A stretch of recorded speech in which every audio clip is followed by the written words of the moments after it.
ఈ సృష్టి అంతటిలో నీకంటే గొప్పది ఇంకేమీ లేదయ్యా.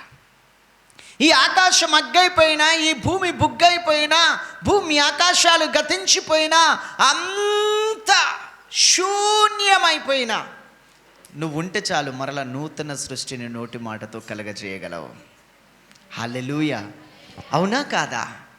లేని వాటిని ఉన్నట్టుగా పిలిచేవాడు ఆయన. శూన్యములో సృష్టిని కలగజేసిన దేవుడు ఆయన. మృతులను సైతం సజీవులుగా చేయగలిగిన సమర్థుడు ఆయన.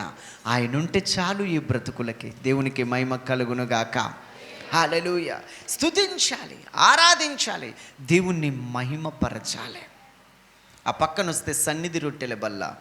6 రొట్టెలు 12 రొట్టెలు. ఆ రొట్టెల మీద సాంబ్రాణి వేయబడి ఉంటుంది, అవి చెడిపోకుండా. ఆ రొట్టెలు ఉదయము సాయంత్రం అవి మారుస్తూ ఉంటే అవి యాజకుడు మాత్రమే, అక్కడ పరిచర్య చేసేవాడు మాత్రమే తినాలి. హల్లెలూయా. నీ ప్రార్థన అనంటే అడుగుతూ అడుగుతూ అడుగుతూ మిగిలిపోవడం కాదు, వినడం కూడా నేర్చుకోవాలి. ప్రార్థనలో దేవుని ప్రేరేపణ చేత తెరవబడిన బైబిల్తో నీ వాక్యాన్ని చదువుకోవాలి. ఈ పరలోకపు జీవాహారాన్ని నువ్వు భుజించాలి. ఆ వాక్యాన్ని ఎత్తిపట్టి నువ్వు ప్రార్థన చేయాలి.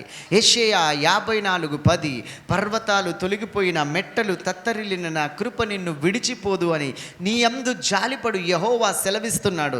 నజరేయుడైన యేసుక్రీస్తు నామములో ఈ యెషయా గ్రంథం 54:10 నేను స్వతంత్రించుకుంటున్నాను. పర్వతాలు తొలగిపోయిన, మెట్టలు తత్తరిల్లిన నా దేవుని కృప నన్ను విడిచిపోదు యేసు నామములో. హల్లెలూయా. నువ్వు వాక్యాన్ని ఎత్తిపట్టి నువ్వు ప్రొక్లైమ్ చేసుకోవాలి, స్వతంత్రించుకోవాలి. దేవునికి స్తోత్రం. హల్లెలూయా, హల్లెలూయా, హల్లెలూయా. దేవునికి మహిమ కలుగునుగాక. ఇంకా అతి పరిశుద్ధమైన స్థలములోకి వెళ్ళిపోతే అక్కడ బంగారము పొదగబడిన నిబంధన మందసము, కరుణాపీఠము గమ్ముకొని అక్కడ దేవుని మహిమ ఉంది. దేవునికి స్తోత్రం. హల్లెలూయా, హల్లెలూయా. ఇంకెట్లని వర్ణించాలి అనంటే పరిశుద్ధాత్మ చేతను ఒక్కొక్క స్టెప్ దాటుకుంటా అతి పరిశుద్ధ స్థలం అనే అనుభవంలోకి వెళ్ళిపోయిన తర్వాత ఇంక నీ ఈ ఐసైట్ మారిపోతుంది.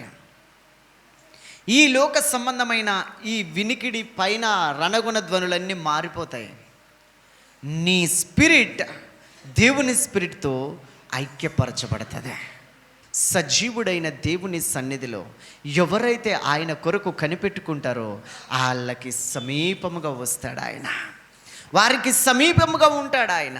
యెషయా 40:31 ఈ విధంగా రాయబడింది, యెహోవా కొరకు ఎదురు చూచువారు నూతన బలం పొందుతారు, పక్షి రాజు వలె రెక్కలు చాపి పైకి ఎగురుతారు, అలయక పరిగెడతారు, సొమ్మసిల్లక సాగిపోతారు. వారు ముసలితనమందు సారము కలిగి పచ్చగా ఉంటారు, చిగురు పెడుతూ ఉంటారంట. హల్లెలూయా, హల్లెలూయా.